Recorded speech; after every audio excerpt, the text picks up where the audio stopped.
Now, some challenges for you. Jot these down. I'm going to go through them very quickly now as we rush to a conclusion here in about 13 minutes.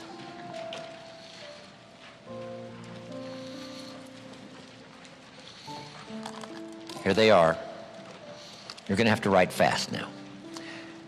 Here's number one. Review your performance, whether it's communication or whether it's activity or whether it's a CEO or whether it's on the job. Here's what my father said, a seminar in a sentence. I wish he was here to give it, but since he's not here, in his honor, I will give his seminar in a sentence. Here it is. Always do more than you get paid for to make an investment in your future. Now, some unions would argue with us on this, but that's my papa's seminar in a sentence. Always do more than you get paid for to make an investment in your future.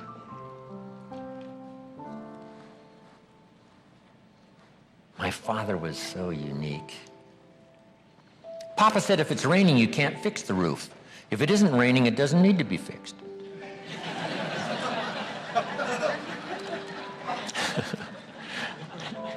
He was a grand old man. Wow, this guy. So review your performance, your language with your children. Just go over that and say, have I been too harsh and too strong, too stubborn? Should I learn to be easier, mix more compassion with the tough stuff I have to deal with? Yes. You know, prayer will help sometimes. If nothing else, dear God, help me say the right thing, not to ruin it all by poor communication. Here's the next on my list. Face your fears. I don't know what challenges you might have in going over the stuff we've been going over in terms of amending your philosophy or going back and, redoing some stuff that you might have messed up. But face all your fears. That's how you conquer them. Don't dismiss them, just face them. Say, here's what I'm afraid of. I wonder what I could do to change that. Here's the next one. Exercise your willpower to change direction. You don't have to keep doing what you've done the last 6 years if it's not yielding you the benefits you want. In the seminar I do for Jerry, my mentor helped me to review the last 6 years so I wouldn't repeat those errors the next 6. See, if you're a goose, you have no choice to do the next 6 like you did the last 6. But if you're not a goose, here's what you can do. Pick a new destination and start going that way. You say, well, I've done this for the last 2 years. I'll probably have to do it another 2. And the answer is no, not in a million years. Now, you can change one little degree at a time, or if you want to, you can revolutionize the whole thing. Who says you couldn't revolutionize the whole thing in a week's time and start a brand new direction that will most assuredly help you arrive in a brand new place a year from now, 3 years from now? No telling 5 years from now where you could arrive. Use your willpower to start the process. Just willpower to change a little or change a lot. Anybody can change. You don't have to repeat last year. Clean up the errors. Invest it now in the next year. Watch it make the difference. Here's the next one that's important. Parents have to do it. We ask our kids to do it, but we've got to do it. Admit your mistakes. Sometimes you have to admit them to others. Here's some of the best words in the English language. I'm sorry. The reason why those are good words is because it could start a whole new relationship. It could start two people going in a whole new direction. I'm sorry. Simple, easy, not easy, but if you get this done, the turnaround can be dramatic. The early years can be big in payoff. And here's the big one. Admit your mistakes to yourself. You don't have to babble about them to everybody in the neighborhood. But it doesn't hurt to sit down and have a conversation with yourself and say, there's no use kidding myself. Here's where I really am. I've got pennies in my pocket and I got nothing in the bank. That's what I said after the Girl Scout left my door. I had a conversation with myself. And I said, I don't want this to happen anymore. Next, refine your goals. I don't know what ambitions you've had up until now, but this weekend would be a good time to start the process. We're going to talk about our goals workshop before our session is over this weekend. Maybe that will help stimulate you to set some higher goals, reach for some higher purpose, go for something beyond what you thought you could do. By the time this weekend's over, you might double, triple, quadruple the amount of goals, purpose, all the things you think you can accomplish. You could multiply that by 10 by the time we finish here on Sunday. Here's the next one, believe in yourself. Yes, you got to believe in God, and you got to believe in the community, and you've got to believe in the possibilities. You've got to believe in the economy. You've got to believe that tomorrow can be better than today. But here's the big one, believe in yourself. There isn't a skill you can't learn. There isn't a discipline you can't try. There isn't a class you couldn't take. There isn't a book you couldn't read. If it's written in some other language, you just get it translated and read it. Here's the next one. Ask for wisdom. This is communication of the highest source. Ask for wisdom. Ask for wisdom that creates answers. Ask for the wisdom that creates faith to believe things are possible.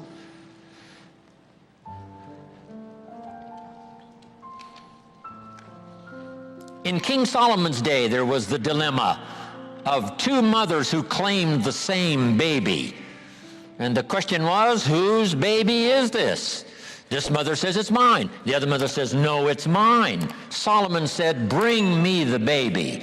They brought him the baby, and he raised the sword. He said, I'm going to cut this baby in half and give one half to this mother and one half to this mother. And as he raised his sword, sobbingly, the real mother said, no, no, no, don't cut the baby in half. Give it to her, who was not the real mother. Solomon says, now I know who's the real mother. See, that is so wise. And the moment was such drama. But Solomon, the wisest of the wise, knew what to do to settle the deal. Ask for wisdom to deal with the challenges of today and tomorrow, to deal with the challenges your family brings you. Don't wish it was easier, wish you were better. Here's the next one, conserve your time. I must learn to do this. How much time have I got left? Not an unlimited supply. How many of these weekends can I do? Not 1,000, just a few, maybe a handful. Sometimes we get faked out. Bill Bailey says, the average person says, I got 20 more years. No, Bill says, you got 20 more times.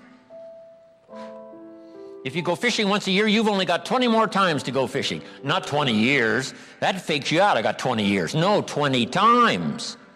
See, that brings it right down to the real stuff. 20 times. How many more seminars like this? Not 1,000, a few, just a few.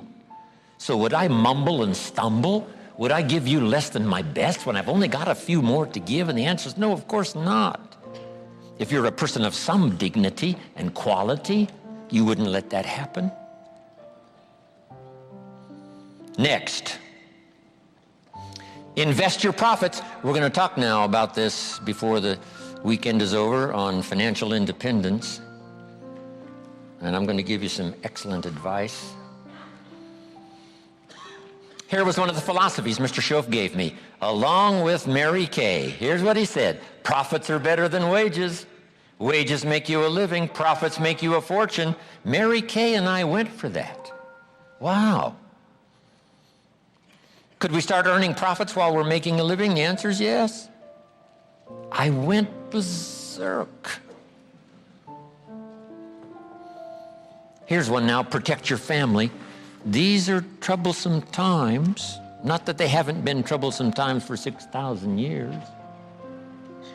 At school, troublesome times.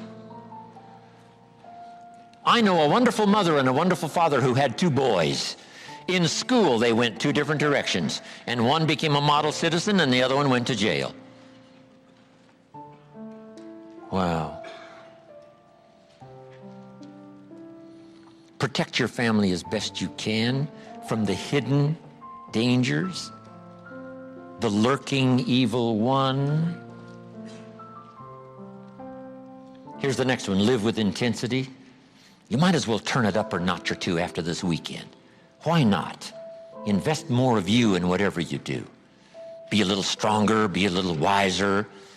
Step up your vitality, contribution. Put everything you've got into everything you do, and then ask for more vitality and more strength and more vigor, more heart, more soul. Next, find your place. This one now is so important. If you just work on a job, find the best place where you can serve well. And sure enough, they'll ask you to occupy a better place. And if you keep doing a job well, the guy says, well, if I had a better job, I'd really pour it on. But I got this lousy job, so I just goof off. See, that's the philosophy of disaster. So you've got a lousy job. Do the very best you can. That's your best way out, is not to do less than you could, but to do the best you can. With that philosophy, your life can take great leaps forward. Here's a Bible phrase that says, if you work on your gifts, they will make room for you. They'll make a place for you. Here's the next one. Demand integrity from yourself. You can't demand integrity from someone else. Integrity is like loyalty. You can't demand it of someone else. You can only demand it of yourself. Be the best example of loyalty, and you'll get some loyal followers. Be the best example of integrity, and you'll have people surround you that have integrity. Lead the way. Next, welcome the disciplines. Can't give you much better advice than that, because disciplines create the reality. Disciplines build bridges, build cities. Disciplines, a well-disciplined activity creates abundance, creates uniqueness, productivity. Next, fight for what's right. It's a fight we're in. The storyteller says, and there was great war in heaven. Wow, you mean way back there? Yes.